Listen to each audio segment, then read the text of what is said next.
noite a todos. Sejam muito bem-vindos à casa de vocês. A casa de vocês porque estamos em um centro espírita, um templo de Deus. E Deus, como nossa figura paterna, o Pai de todos nós, está nesse momento nos abrigando na casa dele. Então, sejam bem-vindos a esse retorno ao lar de vocês. Aos nossos amigos da Rádio Ismael, estão também presentes espiritualmente, não é? Bom, vamos falar então sobre paternidade responsável. E aqui eu peço licença a falar sobre um tema importante. Peço licença para falar um pouco como alguém que tem propriedade de causa em falar sobre o assunto. Existem no Brasil diversas milhares de crianças que não possuem registro dos pais na certidão de nascimento. Eu fui criado pela minha mãe e pelos meus avós maternos. Muito bem criado, obrigado. Mãe solteira, trabalhava manhã, tarde e noite para que pudesse me dar o sustento. Mas eu lhes digo, a figura paterna é indispensável na vida da criança. A figura paterna é insubstituível na vida de uma criança. A mãe pode muito bem corresponder às expectativas de um pai,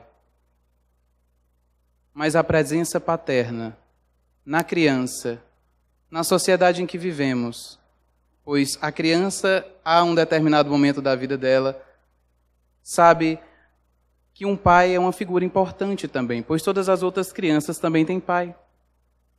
Por que ela não tem? E eu me pegava diversas vezes em conflito com isso. Então, às mães, fica o meu apelo. As que têm a oportunidade de registrar o nome dos pais dessa criança na certidão de nascimento dos filhos. Por mais que esse pai não queira o contato, o simples fato dela saber quem é o pai já faz uma grande diferença na vida dela. Por mais que às vezes o pai não preste. Porque estamos aqui falando do direito de uma criança. Não estamos falando aqui do direito da mãe. Então, mães, por favor, olhem para os vossos filhos e fica o meu apelo para que elas pensem neles com muito amor. Procurem um cartório mais próximo. É simples. O tabelião se encarregará de encaminhar a ação ao juiz e o juiz entrará com a ação de reconhecimento de paternidade.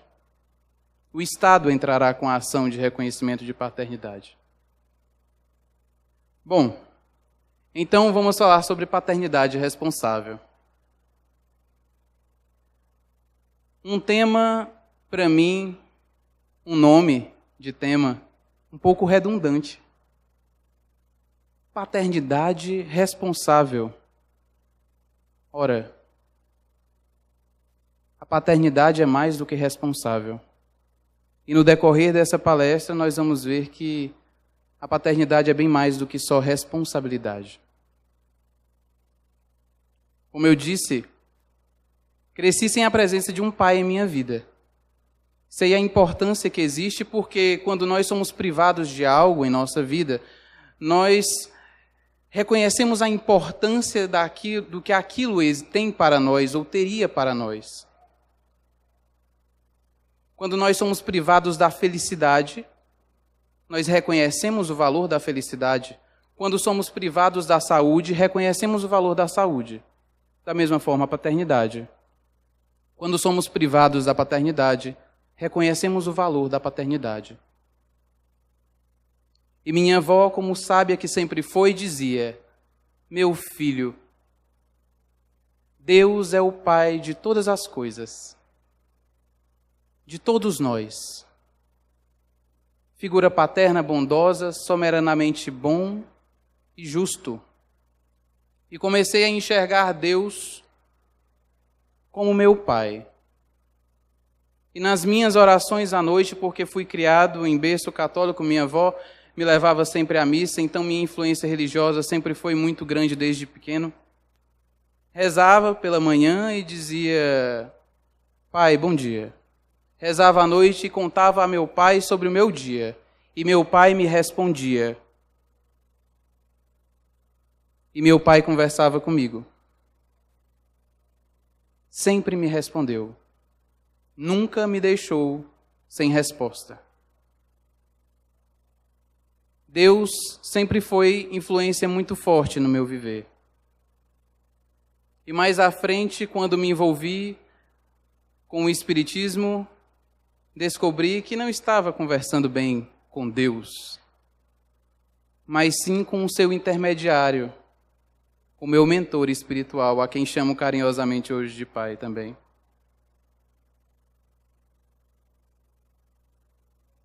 Os filhos são bênção divina em nossas vidas.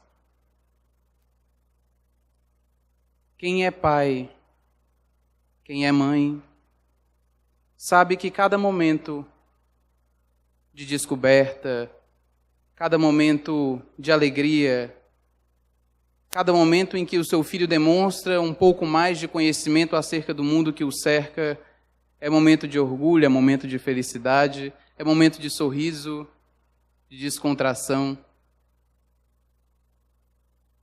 Mas muitas vezes, falando sobre a paternidade de Deus, nós não entendemos, não o entendemos, Deus. E agimos muitas vezes como verdadeiras crianças. Certa vez eu me lembro que eu sofria bullying. Eu era gordinho, ainda sou, mas eu era mais gordinho. Sempre fui nerd, CDF da sala, estudava muito. Motivo suficiente para sofrer bullying. E eu lembro que o meu agressor, eu já estava de saco cheio dele. E determinado dia disse: vou acabar com isso. Vou tirar a vida dele. E já estava com um canivete guardado na minha bolsa, pronto para no dia seguinte ceifar-lhe a vida. E conversei com Deus. Meu pai, eu vou acabar com ele. Amanhã é o derradeiro dia. E ele muito pacientemente me disse: e quem vai sofrer com isso? Você não vai para a cadeia porque você é criança. Mas a sua mãe, a sua avó... E aí eu fiquei pensando, desisti. Na semana seguinte acabei por conversar com o meu agressor, tirei coragem e perguntei por quê. E acabou que ele me disse que se eu pagasse um lanche para ele disse que ficou com pena de mim. Se eu pagasse um lanche para ele ia passar de agressor a meu defensor. Olha só. E eu paguei o lanche e ganhei um defensor.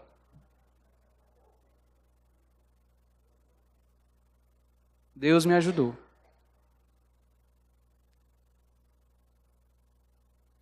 E às vezes a gente age como criança. Às vezes o nosso pai nos olha comendo um doce e nós, desastrados que somos, derrubamos esse doce no chão. O doce melado, de areia, sujeira, cheio de germes, bactérias. E nós queremos pegar o doce e colocar na boca.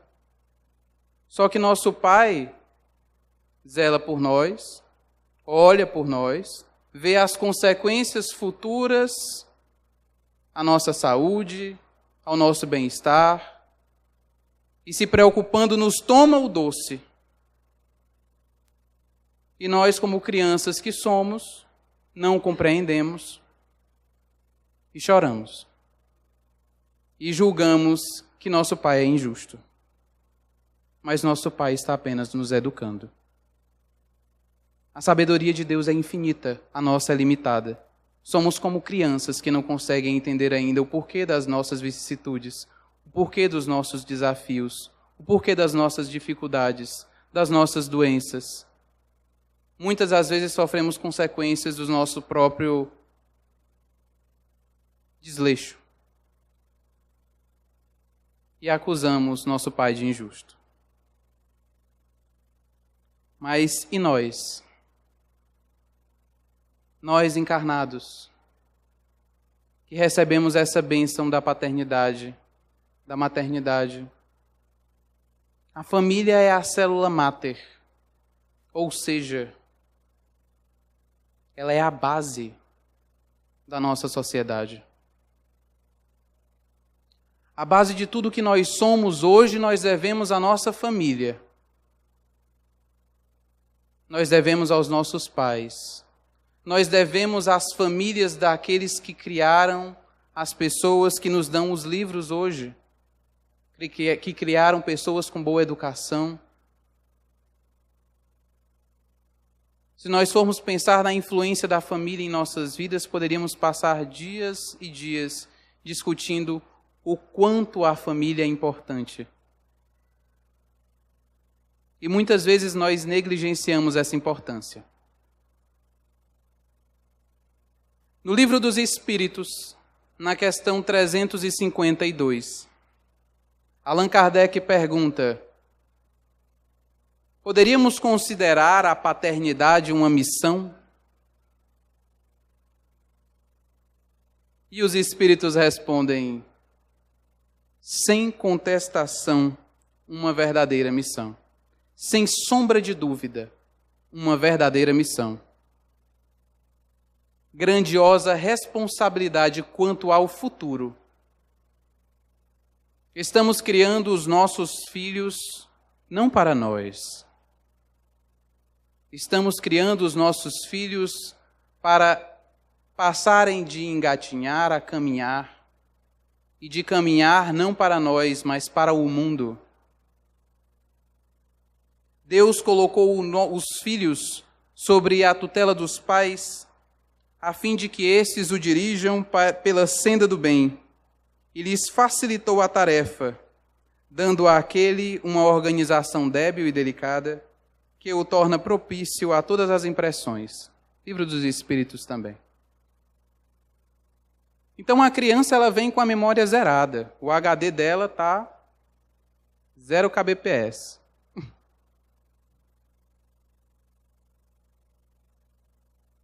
Cabe a nós dar a memória, o aprendizado, o exemplo moral a essas crianças.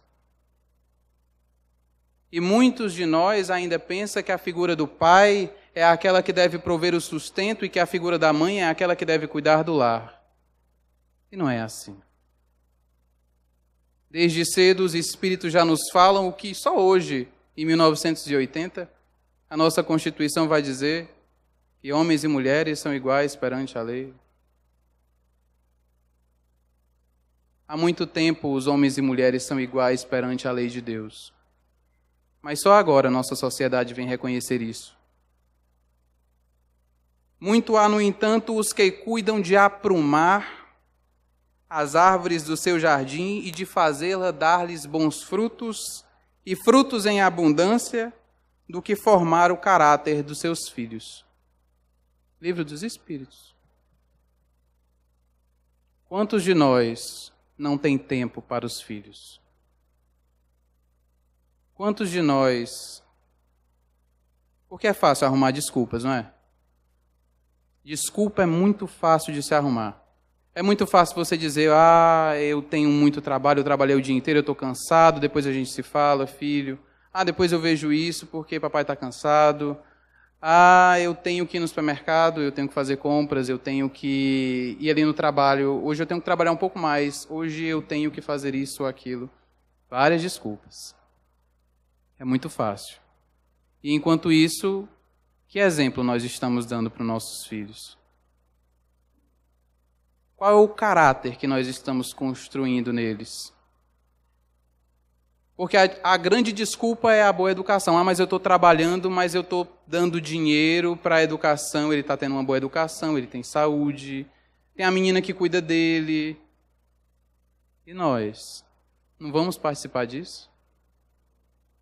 Aí chegamos mais na frente, quando os nossos filhos já estão com o caráter desenvolvido, com a sua personalidade desenvolvida, e reclamamos das suas más tendências e más inclinações. Aí a gente começa a comparar, você podia ser que nem o filho de Cicrano, Beltrano. Mas seu irmão é tão melhorzinho que você podia ser que nem ele. Esse é o nosso dever. É o nosso dever como pais dar o exemplo, desenvolver a personalidade dos nossos filhos. Veja bem, dar exemplo. Eu me pego muitas vezes falando para o Theo, Theo, não bote a sua roupa no chão. Eu não quero que ele seja que nem eu. Eu fui criado, como já disse, pela minha mãe, pelos meus avós. Sempre tinha uma menina lá em casa que cuidava de colocar a roupa no lugar. A roupa estava no chão, de repente, quando eu olhava, já não estava mais. Aí você pensa, mas isso aí não é nada demais. Mas quando ele tiver uma namorada, ela vai reclamar. Vai ser difícil.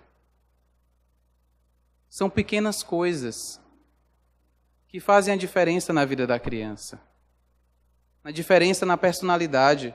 Pequenos hábitos que saltam aos olhos de algumas pessoas, mas que criança educada, que criança meiga. No livro Missionários da Luz, André Luiz vai nos dizer que a paternidade é sagrada, é missão divina. Então, por isso que eu penso que paternidade responsável talvez seja um termo redundante. Que paternidade é mais do que responsável. Paternidade é sagrada. Paternidade é sacerdócio. Sacerdócio é doar-se. É doar o seu tempo. É doar a sua vida por aquele que precisa de você. Quanto do nosso tempo nós temos doado para a educação dos nossos filhos? Quantas desculpas nós temos formulado para passarmos menos tempo com os nossos filhos? Eu peço licença para ler um trecho de Domínios da Mediunidade, um texto fantástico. A família consanguínea é uma reunião de almas em processo de evolução, reajuste, aperfeiçoamento ou santificação. O homem e a mulher, abraçando o matrimônio por escola de amor e trabalho, honrando o vínculo dos compromissos que assumem perante a harmonia universal, neles se transformam em médiuns da própria vida. Responsabilizando-se pela materialização a longo prazo dos amigos e dos adversários de ontem, convertidos no santuário doméstico em filhos e irmãos. Nossos filhos são irmãos emprestados. Nossos filhos estão nossos filhos. O espírito não vem do espírito. O espírito vem de Deus, o corpo vem do corpo. Mas o espírito foi Deus que fez. Nossos filhos hoje poderão ser nossos pais amanhã. Eles estão emprestados a nós para que nós possamos contribuir na formação do caráter, na formação da moral desses espíritos que tanto precisam de nós. Muitas das vezes somos seus devedores e comprometemos-nos a resgatar essas dívidas através da paternidade, através da maternidade. A paternidade e a maternidade dignamente vividas no mundo constituem sacerdócio dos mais altos para o espírito reencarnado na terra, pois através dela a regeneração e o progresso se efetuam com segurança e clareza. Além do lar, será difícil identificar uma região onde a mediunidade seja mais espontânea e mais pura, de vez que na posição de pai e de mãe o homem e a mulher realmente credores desse título, ou seja, os pais e as mães que realmente se esforçam para ser pais e mães, aprendem a buscar a sublimação de si mesmos, aprendem a esquecer de si, para sacrificar-se e doar para os filhos. Essa renúncia em favor dessas pequeninas criaturas, que por intermédio deles se manifesta essa condição de filhos, não é? Mas aqui André Luiz vai nos falar de laços consanguíneos. Mas será que só os laços consanguíneos são capazes de exercer tal influência em nossa vida? Recentemente, as nossas leis brasileiras mudaram, não é? E reconhecem a paternidade socioafetiva. A paternidade afetiva pode muitas vezes se sobrepor à paternidade biológica. Vocês sabiam que se o pai biológico for ausente na vida do filho e surge, por exemplo, um novo casamento entre a mãe e esse novo marido passa a exercer influência de pai na vida dessa criança, vocês sabiam que esse pai pode ajuizar uma ação para substituir o nome do pai biológico na certidão do filho? Isso é possível hoje. Porque hoje o amor é maior do que o simples laço de sangue. Isso agora, recente. Dos anos 90 para cá é que se começa a discutir sobre paternidade afetiva, sobre vínculo afetivo. Sabe quando é que foi escrito o Evangelho segundo o Espiritismo? 1867, salvo engano. E sabe o que é que os Espíritos já diziam no capítulo 14, item 8? Os laços de sangue não criam forçosamente os liames entre os espíritos. O corpo procede do corpo, mas o espírito procede de Deus, não é do espírito.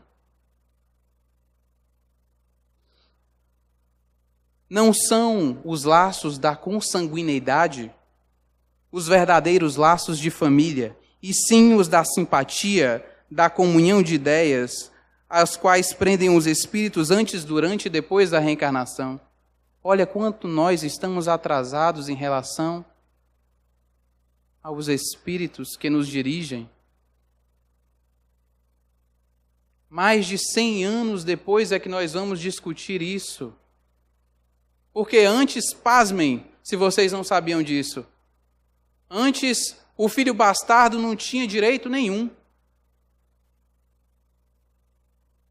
Aquele filho que era tido fora do casamento não tinha o mesmo direito dos filhos que eram tidos dentro do casamento. Hoje em dia, todos os filhos têm os mesmos direitos.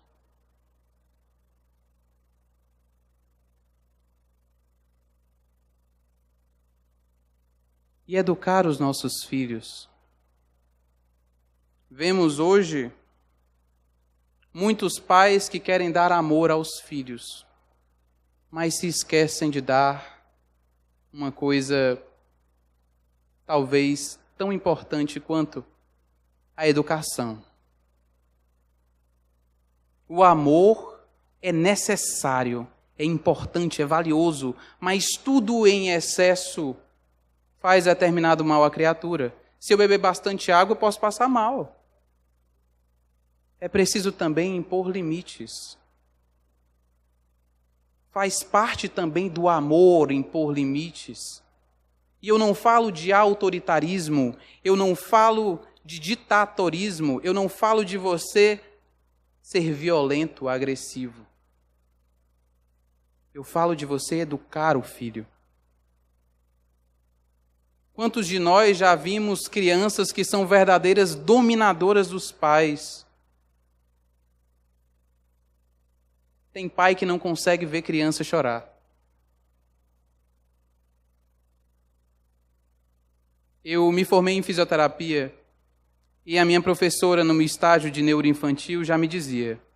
Eu tinha um paciente que ele era um pouco hiperativo. Um pouco só. Saía correndo, quando acabava a terapia eu estava meio quilo mais magro, de tanto correr atrás dele. E ela me disse, meu filho, se você não impor limites, você não vai conseguir tratar essa criança. Mas se eu brigo, ela chora, pois é ela que treine os pulmões. Criança precisa treinar os pulmões, as cordas vocais, fortalecer. E aí, quem vê isso, né, de longe, pensa assim, nossa, mas que coisa mais agressiva. Fazer uma criança chorar? Não é fazer a criança chorar, não. É não fazer com que essa criança faça outro chorar no futuro. É fazer com que essa criança seja feliz no futuro. Porque essa questão de impor limites hoje em nossa sociedade se torna salta muito aos nossos olhos.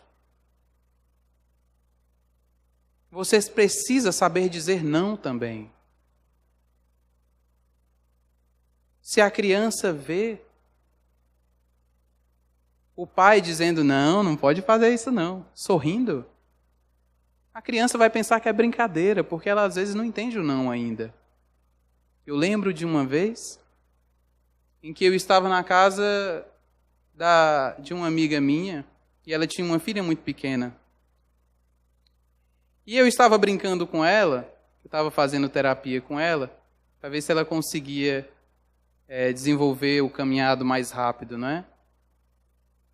E em determinado momento, ela sorriu e bateu no meu rosto, e derrubou os óculos.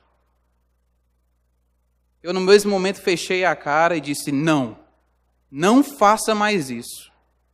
E ela começou a chorar. E eu lembrei da minha professora e me mantive calmo. E ela abraçou a mãe, porque a mãe estava presente. E depois de parar de chorar, vocês sabem o que foi que ela fez? Ela virou para mim ainda um pouco chorosa e me abraçou. E eu entendi que ela estava pedindo desculpas. A criança entende. A criança pode sofrer com um não no primeiro momento, mas ela entende que você a ama.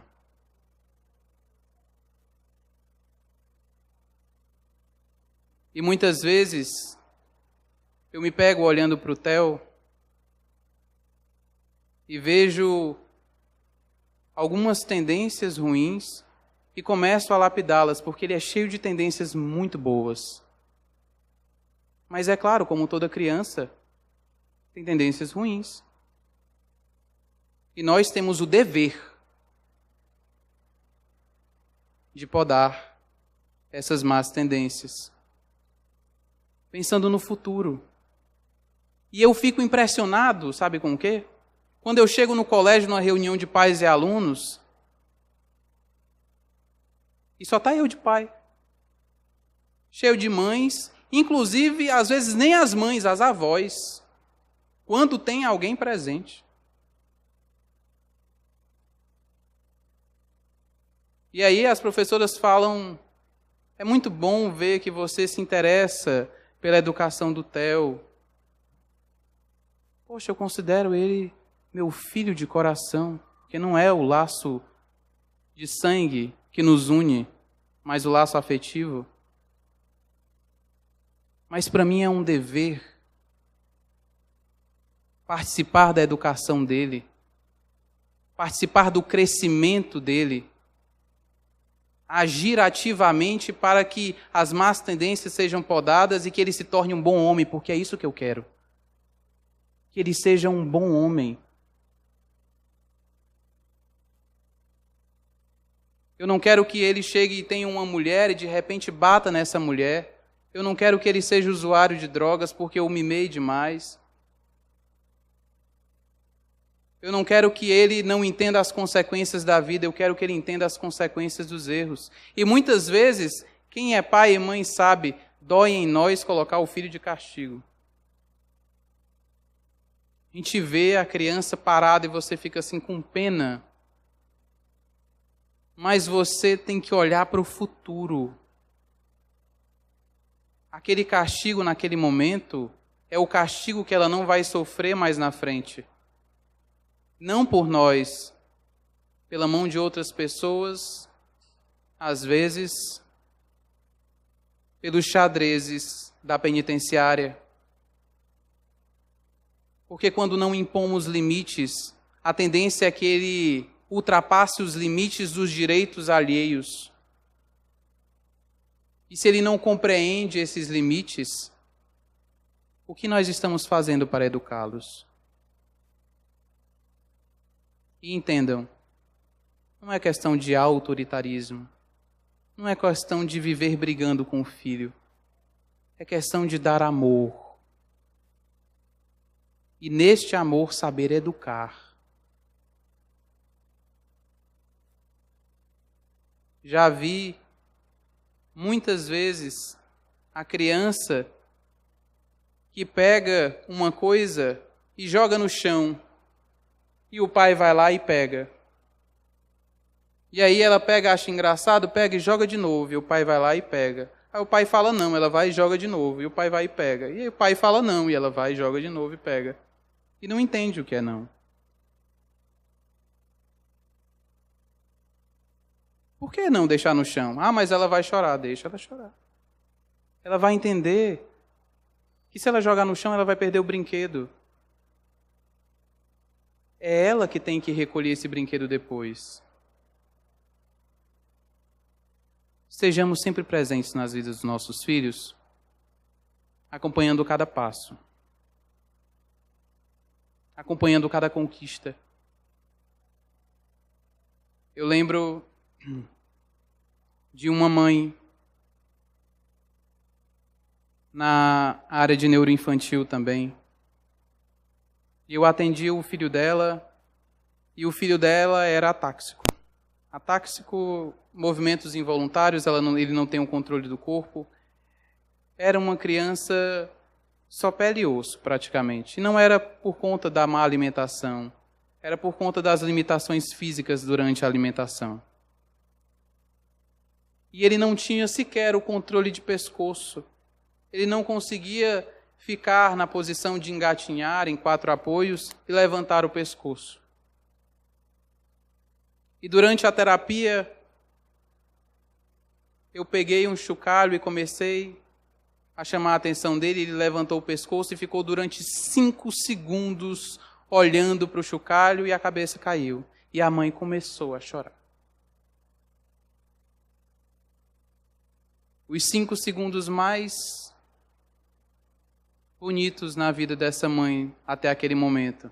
Quando o filho conseguiu sustentar a cabeça por 5 segundos.